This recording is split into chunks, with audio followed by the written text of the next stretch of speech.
Holy crap, we got a bite. We got a bite. Look. Look at that. Something's got it. Oh, I'm on a big one. Holy crap, this is a freaking big one. Oh my gosh, that was a huge surprise. I didn't expect something that big to hop on my line.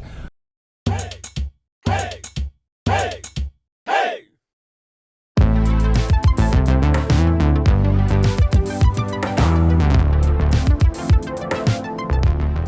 Good morning, welcome to our camp. We are fishing in Matagorda, Texas, which we have been having amazing success. The surf here is really amazing, but also all the little bayous and all the little creeks and rivers that feed into the water are really good as well. And we happen to be located right on the stretch of this river where it's right next to the inlet. I think it's gonna be really fishy. The other day I caught some nice fish. While I make breakfast, I'm gonna have a rod out and let's see what we get. I had to pack up my stuff because we are leaving today. We are going back home. Unfortunately, it is our last day fishing here. And if I catch anything, I'll hear the drag go off, I can run to it. So we've got bacon and club sandwiches here. Currently making some bacon. Oh, the fire went out. Yes. All right, so I'm gonna bait up first and we're gonna keep finishing. I'm gonna finish up. The trick here is using a big old piece of bait. Now this was the fish I caught yesterday. It's gonna be perfect bait today. I'm gonna cut the head off like this. That's our bait right there.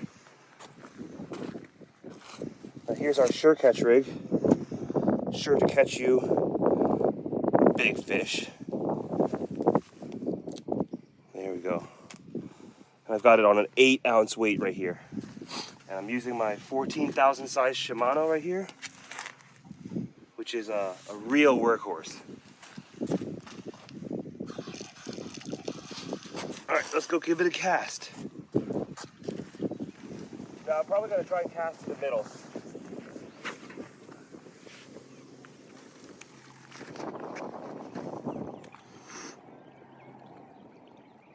I see a lot of mullet jumping. That's a good sign. That means that there's gonna be some kind of other fish around. See, here's the Shimano 14,000.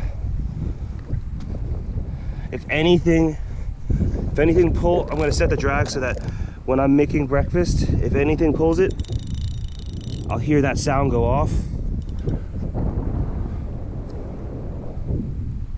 And we'll sit here and we'll wait. Here's our campsite. Well, we pretty much just packed it up, but on the way out, this is our last day. Our trailer is completely packed up now. But it's nice because we were able to fish right from the back of our trailer, looking at the water right here. Our cook station right here. A refrigerator, and it's nice because we can plug in our generator. We can plug it into power right here. I've got AC on the top, so you know, this is a pretty nice little camper that we picked up last year. Hey, Aaron. It's a luxury to have power. How do you like our new trailer? Oh, I love it. It is amazing. What's your favorite part about the trailer? The AC. AC, right? I knew it. That's literally why we got it, so we don't have to keep. It's really just 4 walls, and a nice little mattress and AC, and it has a fan. And what's not to love about that? We don't like camping in the rain, so. There's no toilet, you know, you don't have to deal with like that. Yeah. The little kitchen is great, and I sleep just fine. Yeah. So we're camping here in Matagorda, and this campsite is really awesome. But I really want to show you the kinds of stuff that I like to bring with me when I go on these big, long fishing trips. Because maybe you want to do a fishing trip yourself, and you really don't know where to start in terms of packing. For us, we like comfort, we like convenience, and we like to be quick on the fly. So I'm going to explain to you kind of like our setup, which is optimized to our lifestyle, but figure out what you like, take it or leave it, take it with a grain of salt, see if this is helpful. Here's my fishing stuff in the back of my truck. I'm kind of going to go through the stuff that I packed here. I brought a cooler just for bait. So all my bait was sitting here with ice, and I'll just continually use this one just for bait. This one is for fish. Whenever I catch fish, I'll fillet it or I'll do whatever. Fish goes in here with ice. And this does not open. Only when I catch fish I put it in there. I brought my bait boxes, which I pretty much used most of my bait while I was here. Only 3 pieces of clams left. I brought my surf stuff here. See, here are our floats so we can retie more if we want to. But I don't think I'll need to because I've got so many of these pre-tied ones already, you see? These work so well. I'm so glad that I brought these, honestly, because I didn't have to tie anything this whole trip. I just kept using these over and over again, which saved me a lot of time. I could just fish the entire time. Water. I brought a backup power generator in case we wanted to do anything remote, but I think that this campsite is so nice, we're not gonna do that.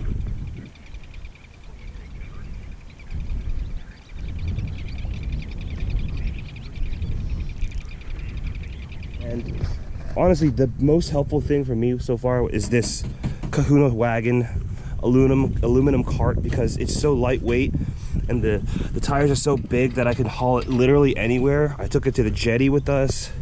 Worked out really well. Brought all of our rods. We brought 3 or 4 rods here.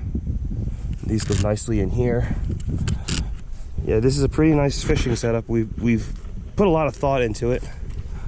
Put a lot of thought into the way that we like to fish, the way that we like to camp. And this is very optimal for us because we can just detach our home and leave real quick with all of this stuff and go fishing wherever we want.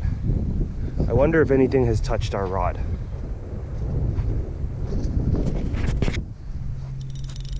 Nope, nothing yet. We're telling them about our fishing setup and how we're optimized for our lifestyle of fishing. And what would you say is your favorite part about our fishing setup?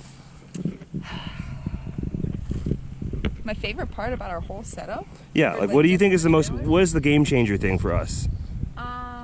Honestly, I think my favorite part is the truck. Is having the truck and like the truck trailer cart combo. Yeah. You know? I think game changer here for me was having this be able to lock here. I can lock this up here, right? This is called a retrax. And you can lock this up and no one can get into it. It's like a safe box. I mean, the trailer is a lot of work. You showed them your roof rack, right? Yeah, I showed them the roof rack. That's pretty helpful too. Another thing we like to bring is one of these big water jugs because you never know when you need to wash your hands or wash some dishes or, you know, clean some stuff off. Having fresh water is always really helpful. Finish the sandwiches? I finished the sandwiches with you. Nice. We've got a long day ahead of us. That is going to be helpful. Wait, those have bacon in them? And spinach. Yes, that's the way to do it. Another thing that's really helpful is this dry box, the rocket box right here by Yakima. We can keep all of our dirty laundry, all of the you know, our clothes and stuff, so they don't get wet in here. Things that we're not going to use, you know, so they're not in the way, they're not inside the truck, they're not in the sleeping space. This is all fishing stuff. This is all fishing stuff, so I don't want my clothes in here. This is all fishing stuff and outdoor stuff. This is all clothes and whatnot. So yeah, that's another really helpful element. So I want to show you guys how you can get into camping really, really simply. Now, my setup is pretty elaborate because I've been putting a lot of thought, money, time, effort into building up my setup. But really, if you're just starting out, all you really need is a tent, an air mattress or a sleeping bag, your fishing stuff, and a cooler. Bring your food in a cooler, or you can just keep going out to eat. But when you set up your tent and you have all this stuff out in the nature, you could really just be fully in nature and fish non-stop. Versus if you have an Airbnb or you have a hotel, one, that costs a lot of money. Two, you have to drive a lot more for your spot. And three, you're not really in that like fishing zone.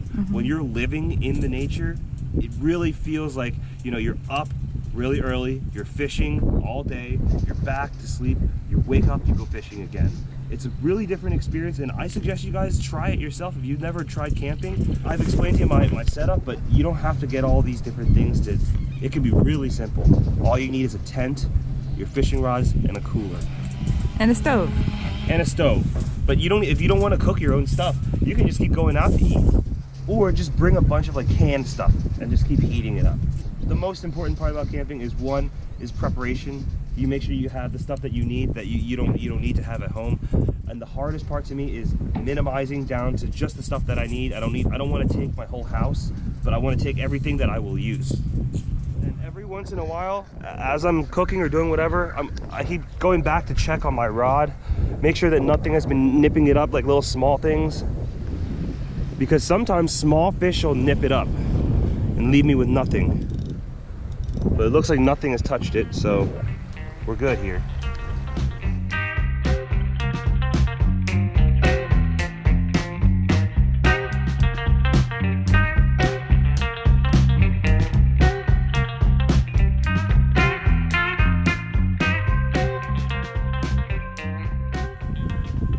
I think something's...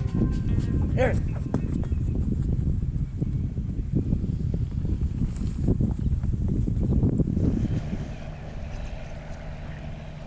I keep, as I'm explaining to you guys the setup, I keep seeing my thing go do. I think they might be little fish, but I keep running back here and getting distracted. I think this is nothing. We're good.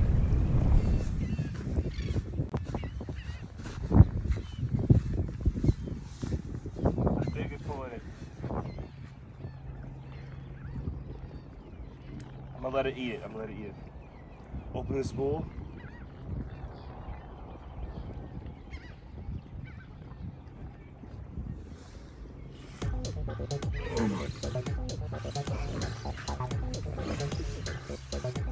Holy crap! The big one!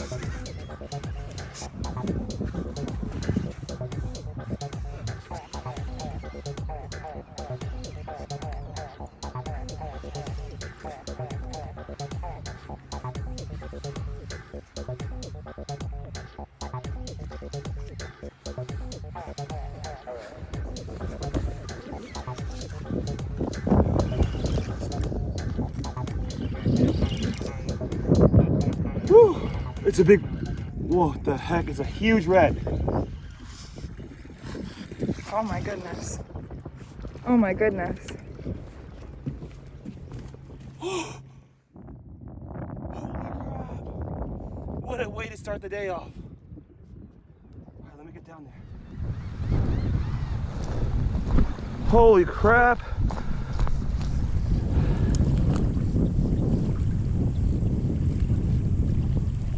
Oh, look at that guy.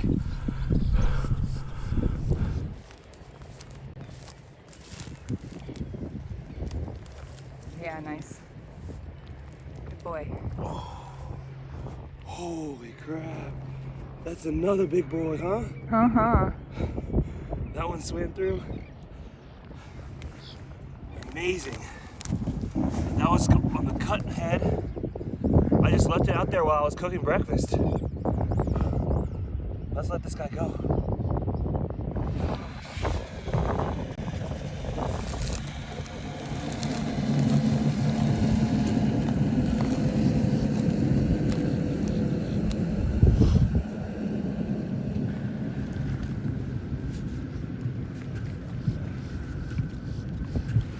They had a big fight.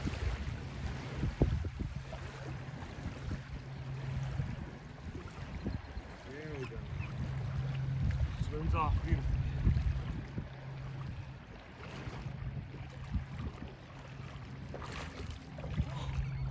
That was insane. Got all wet again.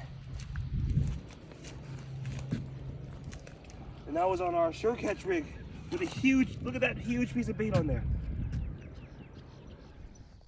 I had to drop the cheese. What happened? Run after you for the fish. Oh, as you were making the sandwiches, I was like, you threw the cheese. Where'd the cheese go? I threw it away. Yeah, Okay, good. I just chucked it. Said that's more important. Oh my gosh, that was a huge surprise. I didn't expect something that big to hop on my line. But it's still I kind of thought it would just sit and soak for a long time. I wasn't really expecting anything this morning. Like I said, we were just packing up to leave. And it's been out for maybe what, 25 minutes? Wow, that is a bucket list fish for me. And honestly, for this entire trip to Texas, every day I've been hitting a new bucket list fish. First day, what do we hit? 240 plus. 240 plus bull reds, first day. Second day, what do we hit? A bowl, like a bunch of redfish. Yeah, a bunch of redfish, a bowl from the surf. That's another bucket list. The first bucket list was bulls from the jetty. Got it. Second one, bulls from the surf. Got it. Third one, huge, enormous jacks from the jetty. Got it. Fourth one, a huge bull from the river. Got it. This is so perfect. I guess it's true what they say. Everything is bigger in Texas. So I saw it bump from all the way over there, and it was the same as any little fish bump. I ran over here just like normal, but this time I felt it was something really munching on it. So I opened the spool, I let it eat it, because I know the bait on there is really big. I just let it eat, open the spool, let it walk away with it, and then once I felt that power, I circle hook set the hook, meaning you just reel it, and man, that thing took off. I knew right away it was either a big shark or a big drum. I'm just glad it wasn't a shark. These drums are always so fun to fight, because when you see their tail come out of the water, it's like this golden red orange color, and you just know I got something special. Yeah. Got him. And the black diamond surf rod, this 12-foot one, has been super strong. Like, I've landed a lot of bulls on this huge rod now, and my brand new 14,000 Shimano Stella, I'm really glad I got that right before this trip, because it's one of the most powerful, one of the most luxurious reels you can use, and I got to break it in with all these huge bucket list fish. To me, that's another bucket list right there, is hitting it on my Stella. There's nothing like that drag. Like, that drag sounds amazing, and it's so smooth when you crank it in. It's like no problem. None of the fish I caught in this trip was much of a problem for me. It was just kind of a workout, that's about it. But my gear was perfectly equipped for it. Nothing. Holy cow, that was a freaking huge one. Who would have thought? We were just packing up.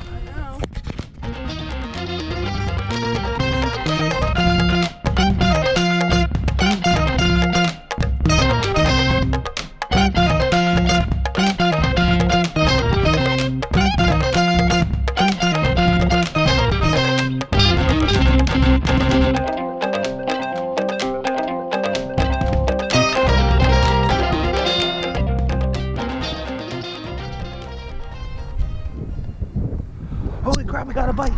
We got a bite. Look. Look at that. Something's got it.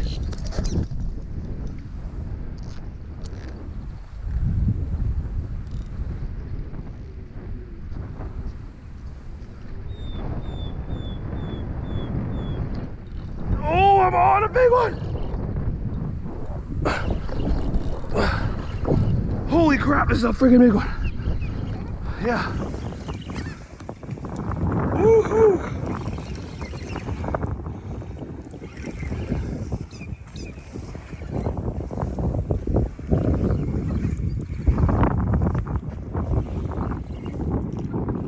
Oh, another big red.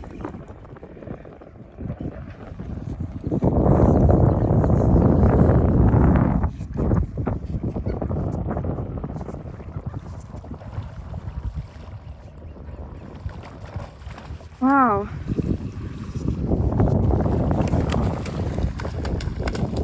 I don't want to leave. Woo! Oh my God. Brendon. Number 2.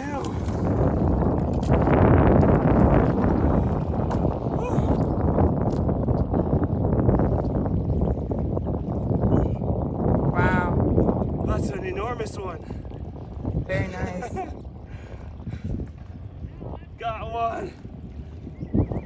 Last second too, we were about to leave. And that's why you keep your line in the water until the last second. Okay, let's let him go. Yeah. Now these big ones are breeders, so you do not want to keep them. Not only are they illegal to keep, but they're making more babies. You gotta release them.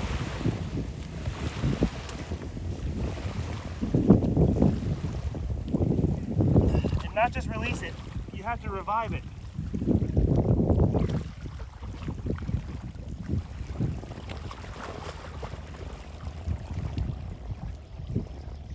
She's off. Holy crap. Wow. Drum number 2. We don't want to leave. Should I leave? I think that's it. That's enough. That's 7 drums. That's 7 bull drums since I've been to Texas. I think that's enough. Texas, you did me good. And we're gonna drive away now. Yeah, look, we got everything set up. Time to drive away with it now. Oh, yes. What an all-star. The Stella. I mean, you saw that was no problem, right? It was like easy to bring that guy in. Yeah. That's the power of the Stella. The price tag of a Stella is $1,000, but the memories are priceless. I'm not that surprised, but I'm a little bit surprised because this is a pretty, thin river. It's not a really huge river. I didn't think that I'd be catching such huge fish out of this. That was such a surprise. I thought, maybe more slot-sized ones, not huge bulls that travel through here. But thinking a little bit deeper now, the beach and the inlet is right there. So everything has to really travel through here. Let's pick up and leave now. I like to leave on a good note, not leave on a, oh dang, I missed it note. I caught a nice one. Let's just end it like that. What do you think, Erin? Whew. Look at this, I'm completely covered in mud. My nice sweatshirt too. Those drum were easy. You know what's hard? Those jacks that I caught, those were some real fighters. These ones are like, they're strong, but they're no match for the Stella. They're no match for me. Anyways, I hope you guys enjoyed the episode. We're gonna head home now. Peace.